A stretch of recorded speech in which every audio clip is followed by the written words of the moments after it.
Hi guys, in this video we're going to be looking at the Base Ready range by Geek Gaming Scenics. Scruffy Crow.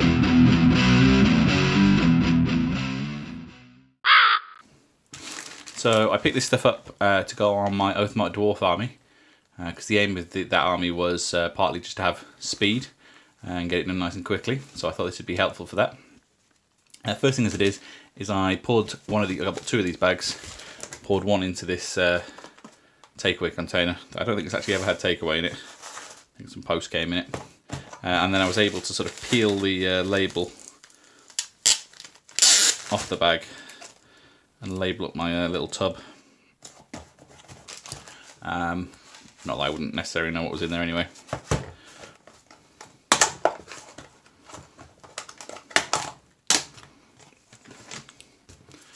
Okay, so in here we have a mix of sort of fine sand through to sort of rough sand, some gravel and some of this flock, all mixed together.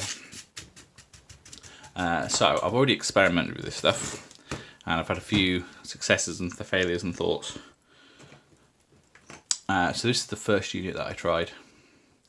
As you can see, we've got a few gaps here where the sand's not stayed on, and you can still see the black underneath. I've not really moved these since I did it. And then on the front here, I thought it might be quite good because I've never really been a fan of doing texturing the trays, but I thought I'd give it a go with this stuff. But yeah, it didn't really work very well, and this has been done for, oh, I don't know, a couple of weeks anyway. And so the glue, so I'm using the fast drying basing glue, isn't like anything I've ever used before. It dries, this is old glue now, it dries like the adhesive that you used to get free gifts on magazines, so into a sort of a sticky rubber, so it never fully stops being sticky. But that also means that something like this, which is going to get a lot of wear and tear on the table, you can scrape the base off. So what I did after this experiment is I went on the Luke APS Facebook group. So yeah, Geek Gaming is sort of run or part owned by Luke APS. So these were originally his products. And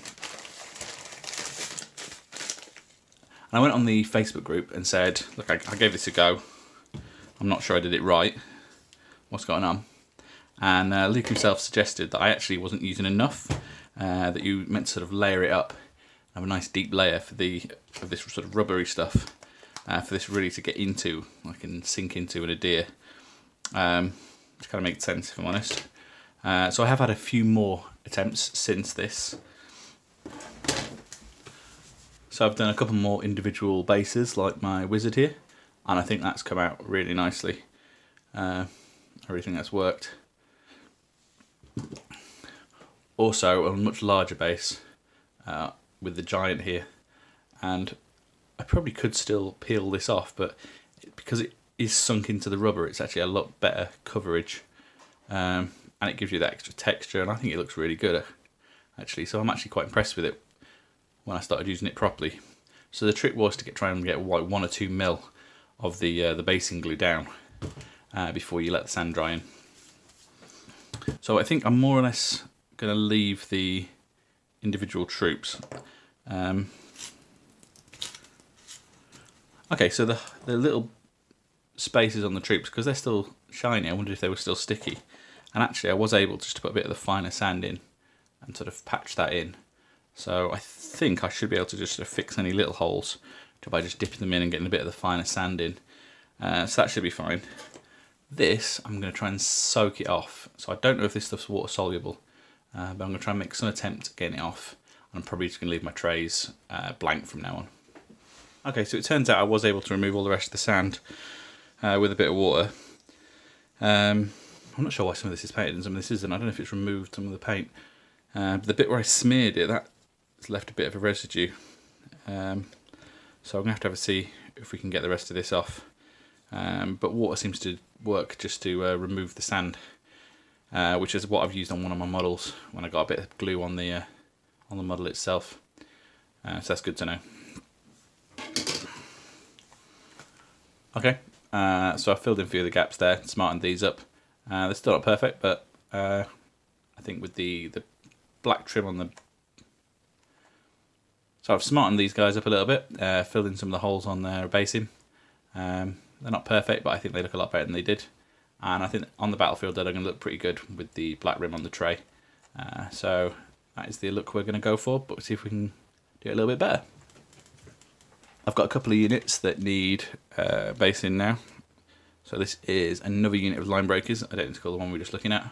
And this is my militia. On slightly different bases, as you can see. And then I've got a few oddments here. Okay, so the official way to do this is to just dab the glue directly onto the bases, which would definitely work for my giant. But I think for these in each individual bases, I'm going to go on a more normal route of putting it into something to catch it, and then using something along the lines of a cocktail stick to layer this out. This is a really weird texture. It's not runny like PVA, but it does appear to be a little bit thinner when you first put it on. But it's very easy to control where you want it. But unlike PVA, if you have a little bit like this that you just want to wipe off with your fingers, if that was PVA, that'd be okay. But this on my thumb now will be sticky for the rest of the day. So even though it looks like it's gone, like it'll still pick up stuff. So you need to really, like, after you've done this, you're going to have to wash your hands. Not that you shouldn't wash your hands anyway. Another difference I'm going to do this time with the line breakers is I've got it on a little bit thicker. So as you can see, it's layered on probably a mil or two in some places. I'm also going to dip this in the basing material, and I'm actually going to leave that in there for it all to sort of sink in and join together, and hopefully that will fix the problem we had as well with the blank spaces. So I'm just going to get on. I'm going to do all these the same as that, and I'll come back after they've had a few hours to dry. Okay, so there we have the line breakers and the oddments I had kicking around, all sat in the basing material. They've all got a nice layer of loose material over the top, so if they want to soak in any more, they can. I've gone with a sprinkle to get some of the big bits on the top, and then a berry technique, so we'll see how that works out. So I'll leave these until the glue sets, and I'll dig them back out then.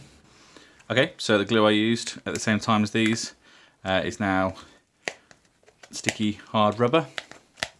So I've left these guys in there, not moved them since I put them in, to wait for that to completely dry.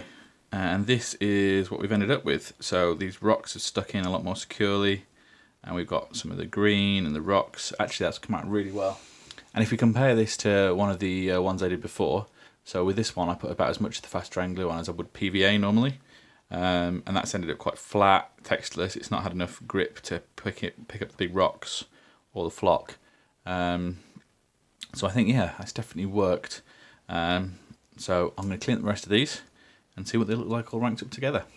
And then we have another full unit of these guys, and I think that's worked a lot better. We've got a lot more sort of texture and variation in these bases.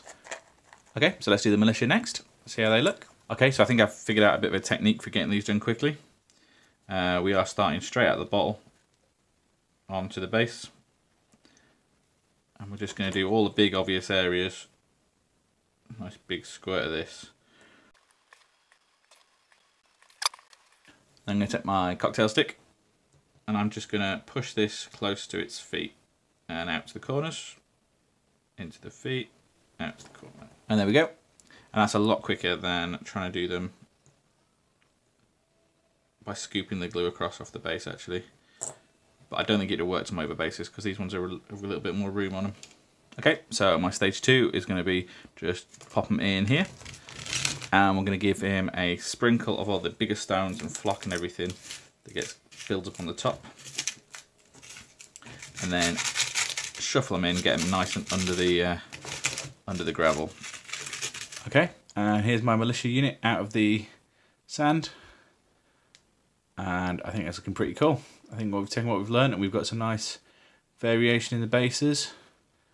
And yeah, it's actually starting to work, I think. I might add some tufts to these guys. I might have some tufts across the army. Maybe some sort of light green, sort of dead grass looking stuff. But yeah, as a basing material, the system, this glue is incredibly sort of messy, sticky, but I'm getting used to it now. As far as the value in the material goes, I've got quite a lot of this left, and I've already done sort of 45, 50 plus maybe of these 25mm bases, and a couple of sort of chariot-sized bases. This is my giant, so this is a 100 by 50 base, and I think the size of this really gives you an idea of how it really works. So you've got sort of flock, got pebbles, stones, proper variety there. I think actually it looks quite natural. So this is very different to the way I'd normally do a base. I normally put sand down on the bases before I prime, and then paint the sand texture as a part of the model when I paint everything else, and then add sort of flock or sort of foam or anything on top of that, which I think is the more standard way of doing things. So this is very out of the norm for me, this sort of style of thing. But actually I think it works quite nicely. And it is kind of quick. So if you're not keen on sort of adding all this stuff separately, I think this is definitely a good option for you. Overall, would I use this stuff again? I mean, obviously I'll finish this army, but I probably wouldn't use it again for a fantasy army. But if I ever do some more sci-fi stuff, I have to put another 40k army together, for instance, I'd definitely be looking at this stuff again. I think you need sort of bigger, more striking models, so the bases don't sort of detract. But yeah, in general, I would definitely use it again, and I would recommend it if you've got if you find a good combination of a material that'll fit your scheme, as well as the basing material. Obviously, I've been looking at the glue, which is something new to me as well. It is a funny old thing. As I said before, it's kind of like stuff they used to stick free gifts to the front of magazines with. So this is stuff that's been dry for a day or two. And it's sort of sticky still and sort of rubbery. And I can see why it's quite good for holding down.